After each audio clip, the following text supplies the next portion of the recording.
श्रीरुद्र संहिता पंचम खंड पहला अध्याय तारक पुत्रों की तपस्या एवं वरदान प्राप्ति।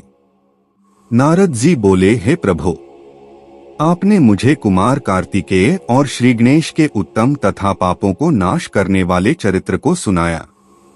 अब आप कृपा करके मुझे भगवान शिव के उस चरित्र को सुनाइए जिसमें उन्होंने देवताओं और इस पृथ्वी लोक के शत्रुओं, दुष्ट दानवों और राक्षसों को लोकहितार्थ मार गिराया। साथ ही महादेव जी द्वारा एक ही बाण से 3 नगरों को एक साथ भस्म करने की कथा का भी वर्णन कीजिए। ब्रह्मा जी बोले, हे मुनिश्रेष्ठ नारद, बहुत समय पूर्व एक बार व्यास जी ने सनत कुमार से इस विषय में पूछा था।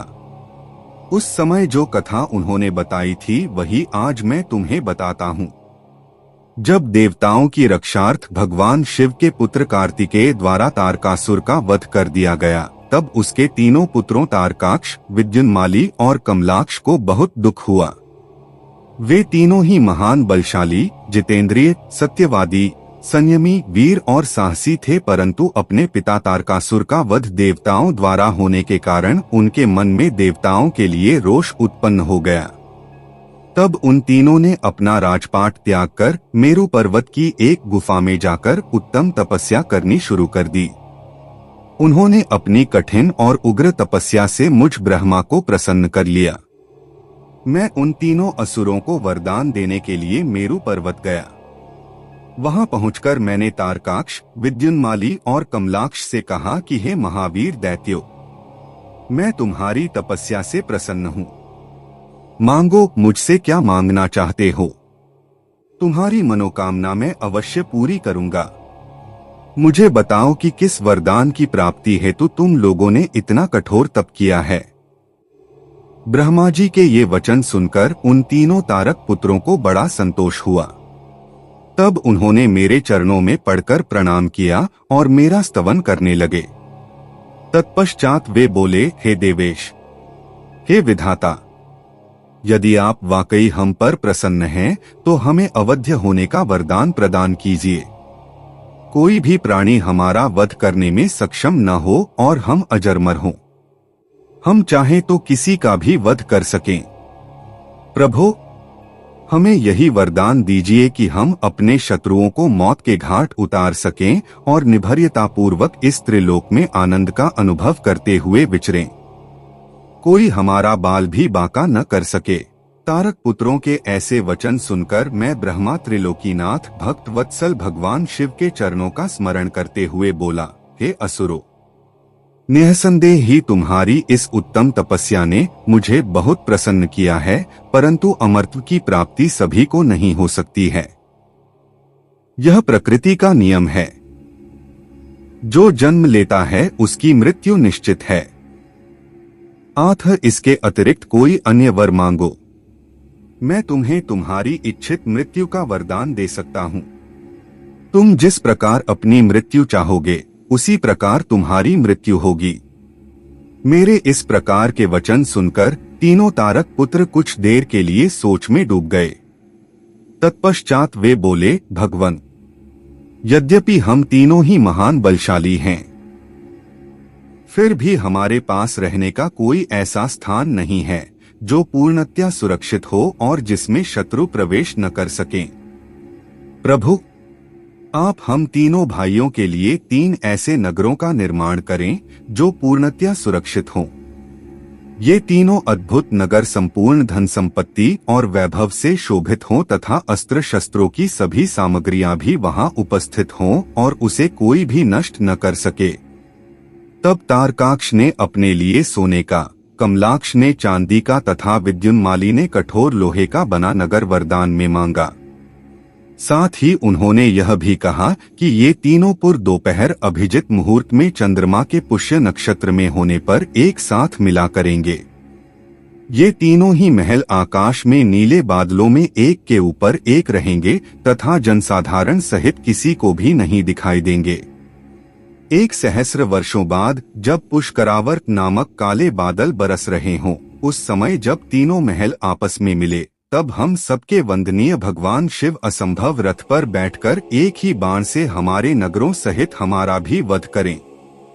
इस प्रकार तारकासुर के पुत्रों के मांगे वरदान को सुनकर मैं मुस्कुराया और तथास्तु कहकर उनका इच्छित वर उन्हें प्रदान कर दिया। फिर मैं दानव को बुलाकर ऐसे 3 लोकों को बनाने की आज्ञा देकर मैं वहां से अपने लोक को लौट आया।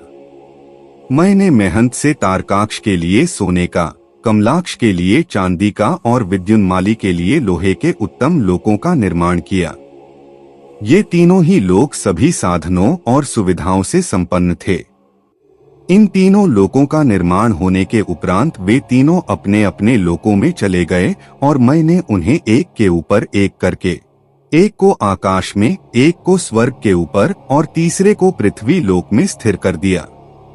तत्पश्चात तीनों असुरों की आज्ञानुसार मैं भी वहीं पर निवास करने लगा।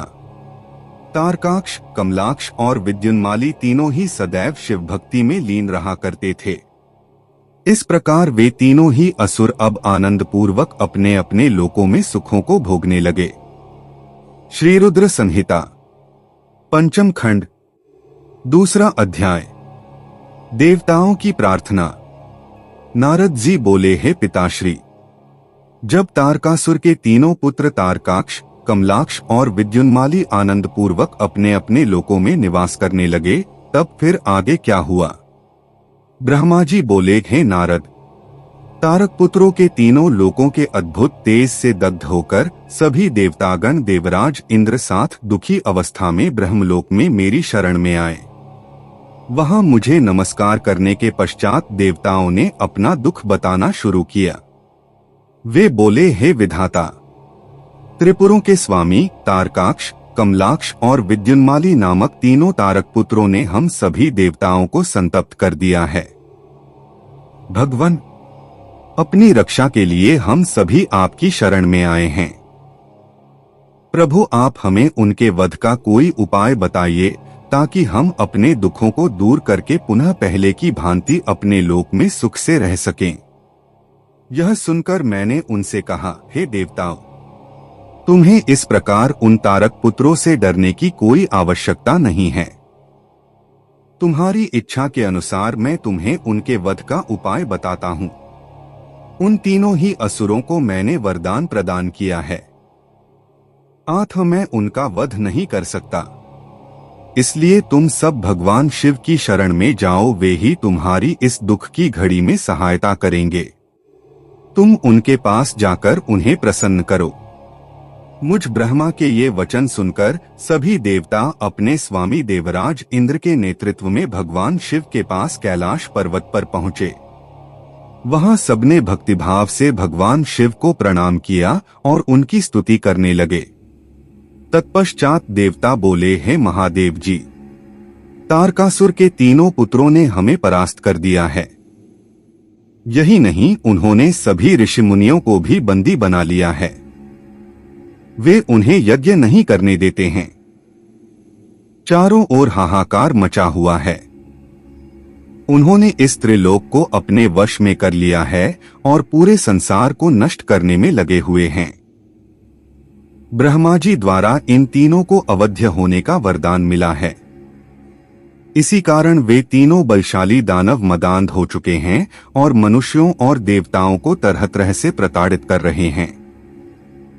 हे भक्त वत्सल, हे करुणा निधान, हम सब देवता परेशान होकर आपकी शरण में इस आशा के साथ आए हैं कि आप हम सबकी उन तीनों असुरों से रक्षा करेंगे तथा इस पृथ्वी और स्वर्ग को उनके आतंकों से मुक्ति दिलाएंगे। भगवान, इससे पहले कि वे इस जगत का ही विनाश कर दें, आप उनसे हम सबकी रक्षा करें। श्री रुद्र संहिता पंचम खंड, तीसरा अध्याय। भगवान शिव का देवताओं को विष्णु के पास भेजना। ब्रह्मा जी बोले, हे नारद, इस प्रकार सब देवताओं ने त्रिलोकीनाथ भगवान शिव को उन तीनों तारक पुत्रों के आतंक के विषय में सब कुछ बता दिया। तब सारी बातें सुनकर भगवान शिव बोले, हे देवताओं, मैंने तुम्हारे कष्टों को जान लिया है। मैं जानता हूं कि तारकाक्ष, कमलाक्ष और विद्युन्माली ने तुम्हें बहुत परेशान किया हुआ है, परंतु फिर भी वे तीनों पुण्य कार्यों में लगे हुए हैं। वे तीनों मेरे भक्त हैं और सदा मेरे ध्यान में निमग्न रहते हैं। भला मैं अपने भक्तों को कैसे मार सकता हूं? वे तीनों तारक पुत्र पुण्य संपन्न हैं। वे प्रबल होने के साथ साथ भक्ति भावना भी रखते हैं। जब तक उनका पुण्य संचित है और वे मेरी आराधना करते रहेंगे, मेरे लिए उन्हें मारना असंभव है, क्योंकि स्वयं ब्रह्मा जी के अनुसार मित्रद्रोह से बढ़कर कोई भी पाप नहीं है। जब वे तीनों असुर नियम पूर्वक मेरी पूजा आराधना करते हैं, तो मैं क्यों बिना किसी ठोस कारण से उनका वध करूं? हे देवताओं, इस समय मैं तुम्हारी कोई सहायता नहीं कर सकता। अतः तुम सब श्रीहरि विष्णु की शरण में जाओ। अब वे ही तुम्हारा उद्धार करेंगे। भगवान शिव की आज्ञा पाकर सभी देवताओं ने उन्हें पुनः हाथ जोड़कर प्रणाम किया और श्रीहरि विष्णु से मिलने के लिए उनके निवास बैकुंठ लोक की ओर चल दिए। उन्होंने अपने साथ मुझ ब्रह्मा को भी ले लिया। बैकुंठ लोक पहुंचकर सब देवताओं ने भक्तिपूर्वक श्रीहरि को प्रणाम किया और उन्हें भगवान शिव द्वारा कही गई सब बातों से अवगत कराया। देवताओं की बातें सुनकर भगवान विष्णु बोले, हे देवताओं, यह बात सत्य है कि जहाँ सनातन धर्म और भक्ति भावना हो, वहाँ ऐसा करना उचित नहीं होता। तब देवता पूछने लगे कि प्रभु, हम क्या करें? हमारा दुख कैसे दूर होगा? प्रभु, आप शीघ्र ही उन तारक पुत्रों के वध का कोई उपाय कीजिए, अन्यथा हम सभी देवता अकाल ही मृत्यु का ग्रास बन जाएंगे। भगवान, आप ऐसा उपाय कीजिए जिससे वे तीनों असुर सनातन धर्म से विमुख होकर अनाचार का रास्ता अपना लें। उनके वैदिक धर्म का नाश हो जाए और वे अपनी इंद्रियों के वश में हो जाएं। वे दुराचारी हो जाएं तथा उनके सभी शुभ आचरण समाप्त हो जाएं। तब देवताओं की इस प्रार्थना को सुनकर भगवान श्रीहरि विष्णु एक पल को सोच में डूब गए। तत्पश्चात बोले, तारक पुत्र तो स्वयं भगवान शिव के भक्त हैं, परंतु फिर भी जब तुम सब मेरी शरण में आए हो तो मैं तुम्हें निराश नहीं करूंगा, तुम्हारी सहायता अवश्य ही करूंगा। तब श्रीहरि विष्णु ने मन ही मन यज्ञों का स्मरण किया। उनका स्मरण होते ही यज्ञगण तुरंत वहां उपस्थित हो गए। वहां श्रीहरि को नमस्कार करके उन्होंने पूछा कि प्रभु, आपने हमें यहाँ क्यों बुलाया है?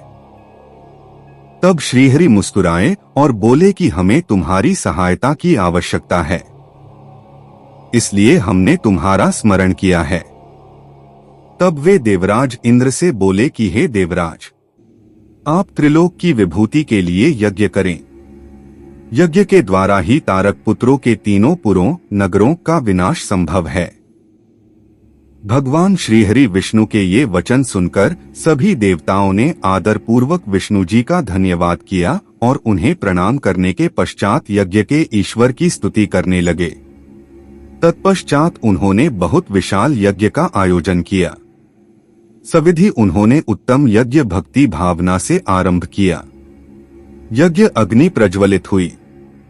यज्ञ पूर्ण होने पर उस यज्ञ कुंड से शूल शक्तिधारी विशालकाय हजारों भूतों का समुदाय निकल पड़ा। तत्पश्चात अनेक रूपों से युक्त नाना वेशधारी कालाग्नि रुद्र के समान तथा काल सूर्य के समान प्रकट हुए उन भूतों ने भगवान विष्णु को नमस्कार किया। उन भूतगणों को आज्ञा देते हुए विष्णु जी बोले, हे भूतगणों, देव कार्य को पूरा करने के लिए तुम जाकर त्रिपुरों को नष्ट करो। विष्णु जी की आज्ञा सुनकर वे भूतगण दैत्यों के उस महासुंदर नगर त्रिपुर की ओर चल दिए। जब उन्होंने त्रिपुर नगरी में घुसना चाहा तो वहां के तेज से वे भस्म हो गए। जो भूतगण बचे वे लौटकर भगवान विष्णु के पास वापस आ गए तथा उन्होंने श्रीहरि को इस बात की सूचना दी। जब भगवान विष्णु को इस प्रकार भूतगणों के नगरी के तेज से जलने की जानकारी हुई तो वे अत्यंत चिंतित हो गए। तब उन्होंने देवताओं को समझाया कि वे अपनी चिंता त्याग कर अपने अपने लोकों को जाएं। मैं इस संबंध में विचार करके आपके लाभ के लिए यथासंभव कार्य करूंगा। मैं तारकाक्ष, कमलाक्ष और विद्युन्माली नामक तीनों असुरों को शिव भक्ति से विमुख करने का प्रयास करता हूँ, तभी उन पर विजय पाना संभव होगा। तब श्रीहरि को प्रणाम करके सभी देवता अपने अपने लोकों को वापस लौट गए। श्री रुद्र संहिता पंचम खंड चौथा अध्याय नास्तिक शास्त्र का प्रादुर्भाव। ब्रह्मा जी नारद से बोले, तब भगवान श्रीहरि विष्णु ने अपनी आत्मा के तेज से अत्यंत तेजस्वी एक मायावीर पुरुष प्रकट किया। उसका सिर मुंडा हुआ था। उसने अत्यंत गंदे वस्त्र पहने हुए थे। उसके एक हाथ में लकड़ी का एक कटोरा तथा दूसरे हाथ में झाड़ू थी। उसने अपने मुख पर वस्त्र लपेट रखा था।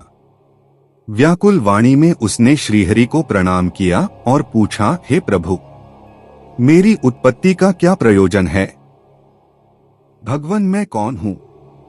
तब श्रीहरि विष्णु ने उत्तर दिया, हे वत्स, तुम मेरे शरीर से ही उत्पन्न हुए हो, इसलिए तुम अरिह नाम से जाने जाओगे। तुम्हें मैंने एक विशेष कार्य के लिए उत्पन्न किया है।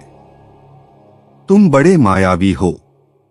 तुम्हें एक ऐसे शास्त्र की रचना करनी है जिसमें 16,000 श्लोक होंगे, जिसमें वर्णाश्रम धर्म की जानकारी होगी तथा जिसमें अपभ्रंश शब्दों व कर्म विवाह की भी व्याख्या की गई होगी।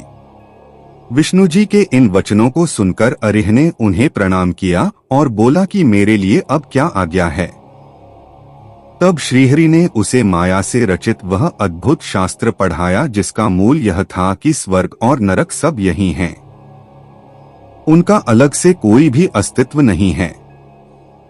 तब विष्णु ने अरिह को आज्ञा दी कि वह सब दैत्यों को जाकर शास्त्र पढ़ाए और उनकी बुद्धि का नाश करे। इस प्रकार यह शास्त्र पढ़कर त्रिपुरों में तमोगुण की वृद्धि होगी, जो उनके विनाश का कारण सिद्ध होगी। मेरी कृपा से तुम्हारे इस धर्म का विस्तार होगा। तत्पश्चात तुम मरुस्थल में निवास करना। तुम्हारा कार्य कलयुग आने पर ही पुनः आरंभ होगा।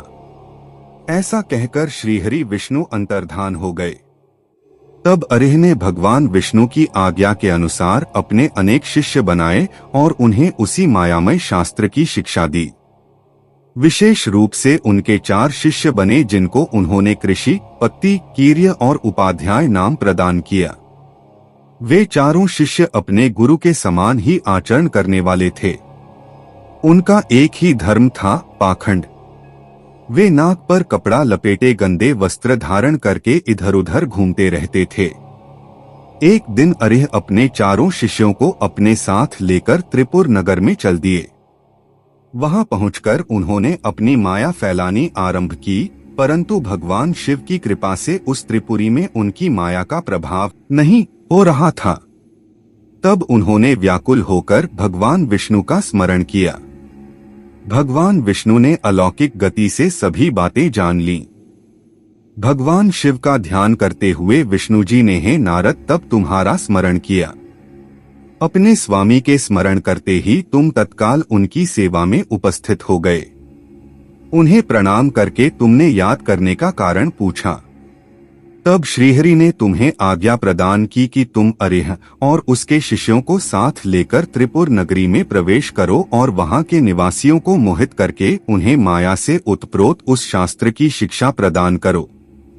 अपने आराध्य भगवान श्रीहरि की आज्ञा शिरोधार्य कर तुम उन पाखंडी ब्राह्मणों को साथ लेकर त्रिपुर नगरी की ओर चल दिए। वहां जाकर तुम तारकाक्ष, कमलाक्ष और विद्युन्माली नामक त्रिपुर स्वामियों से मिले तथा उनसे उस मायामय शास्त्र की प्रशंसा करने लगे। तुमने उन्हें बताया कि तुम इसी शास्त्र से शिक्षा ग्रहण करते हो। यह बात जानकर उन त्रिपुर स्वामियों को बड़ा आश्चर्य हुआ और वे उस मायामय शास्त्र की माया से मोहित होने लगे। तब उन्होंने अरिह को अपना गुरु बना लिया और उनसे दीक्षा लेने लगे। यह देखकर त्रिपुरों के अन्य निवासी भी उन मायावी शिष्यों एवं उनके गुरु से शिक्षा ग्रहण करने लगे। श्री रुद्र संहिता पंचम खंड पांचवा अध्याय नास्तिक मत से त्रिपुर का मोहित होना। नारद जी ने पूछा, हे ब्रह्मदेव, उन तीनों महाबलशाली दैत्यराजों के उन मायावी और पाखंडी अरिह और उनके शिष्यों द्वारा शिक्षा ग्रहण होने पर वहां क्या हुआ? उन मायावी पुरुषों ने क्या किया? कृपया मुझे बताइए। नारद जी का प्रश्न सुनकर ब्रह्मा जी बोले, हे नारद, जब त्रिपुर के राजा ही उस मायामय शास्त्र द्वारा दीक्षित हो गए तो वहां की जनता क्यों नहीं होती? अरिहन ने कहा, मेरा ज्ञान वेदांत का सार है। यह अनादिकाल से चला आ रहा है। इसमें कर्ता कर्म नहीं है। आत्मा के देह अर्थात शरीर से जितने भी बंधन हैं, वे सब ईश्वर के ही हैं। ईश्वर के समान कोई भी न तो शक्तिशाली है और न ही सामर्थ्यवान। ब्रह्मा, विष्णु और महेश सब अरिहन ही कहे जाते हैं। समय आने पर ये तीनों ही लीन हो जाते हैं। आत्मा एक है। मृत्यु सभी के लिए सत्य है। मृत्यु शाश्वत है और सबके लिए निश्चित है। इसलिए हमें कभी भी हिंसा नहीं करनी चाहिए और सदा ही अहिंसा के मार्ग पर चलना चाहिए। अहिंसा ही परम धर्म है। किसी को दुख पहुंचाना महापाप है। इसलिए हमें कभी भी कमजोर और निर्बलों को नहीं सताना चाहिए। दूसरों को क्षमा करना ही सबसे बड़ा गुण है। इसलिए सदा अहिंसा का मार्ग अपनाना चाहिए। हिंसा और लड़ाई झगड़े का मार्ग हमें नरक की ओर ले जाता है। इसलिए किसी को डराओ धमकाओ मत। सदैव विनम्रता का आचरण करो। भूखों को भोजन दो। रोगियों को औषधि और छात्रों को विद्या का दान करो। भक्ति के साथ उपासना करो। आडंबरों की कोई आवश्यकता नहीं होती। मन को शुद्ध रखो तथा 12 स्थानों की पूजा करो, जिनमें 5 कर्मेंद्रियां, 5 ज्ञानेंद्रियां तथा मन व बुद्धि सम्मिलित हैं। इसी धरा पर ही स्वर्ग और नरक दोनों स्थित हैं। अनावश्यक रूप से उनकी कामना मन में लेकर अपनों को कष्ट देना पूर्णतः गलत है। शांति और सुखपूर्वक मरना ही मोक्ष की प्राप्ति है। स्वर्ग की प्राप्ति की इच्छा मन में लेकर हवन की अग्नि में तिल, घी और पशु की बलि देना कहाँ की मानवता है। इस प्रकार उन असुर राजाओं को अपना जीवन दर्शन सुनाकर अरिह उस पुर के निवासियों से बोले कि मनुष्य को सुखपूर्वक निवास करना चाहिए। आनंद ही ब्रह्मा है और परम ब्रह्मा की प्राप्ति सिर्फ एक कल्पना है। तभी कहता हूँ कि जब तक आपका शरीर स्वस्थ और समर्थ है, अपने सुख का मार्ग ढूंढकर उसका अनुसरण करो। अन्यथा शीघ्र ही तुम पर बुढ़ापा आ जाएगा और तुम्हारा शरीर नष्ट हो जाएगा। इसलिए ज्ञानियों को स्वयं अपने सुख की खोज करनी चाहिए। मेरी इस बात का समर्थन वेद भी करते हैं। मनुष्य को जातिपांति के बंधनों में फंसकर कभी किसी को कम नहीं समझना चाहिए। सृष्टि के आरंभ में ब्रह्मा जी की उत्पत्ति हुई। उनके दक्ष और मरीचि नामक 2 पुत्र हुए। मरीचि के पुत्र कश्यप जी ने दक्ष की 13 कन्याओं का धर्म से विवाह कराया। फिर प्रजापति के मुख, बाहु, उरु, जंघा और चरण से वर्ण उत्पन्न हुए। ऐसा कहा जाता है, परंतु ये सभी बातें गलत जान पड़ती हैं, क्योंकि एक ही शरीर से जन्म लेने वाले सभी पुत्र भिन्न भिन्न रूप वाले कैसे हो सकते हैं। इसलिए वर्ण भेद को अनुचित मानना चाहिए। ब्रह्मा जी बोले, इस प्रकार उन अरिह नामक धर्मात्मा ने अपने भाषण द्वारा तारकाक्ष, कमलाक्ष और विद्युन्माली नामक 3 असुरों के निवासियों को वेद मार्ग से विमुख कर दिया। साथ ही उन्होंने पतिव्रता स्त्रियों के पतिव्रता धर्म और पुरुषों के जितेंद्रिय धर्म को अस्वीकार कर दिया। उन्होंने धर्म, यज्ञ, तीर्थ, श्रद्धा और धर्मशास्त्रों का भी खंडन किया। विशेष रूप से उन्होंने भगवान शिव की पूजा न करने के लिए सभी को प्रोत्साहित किया और सब देवताओं के पूजन और आराधना को व्यर्थ बताया।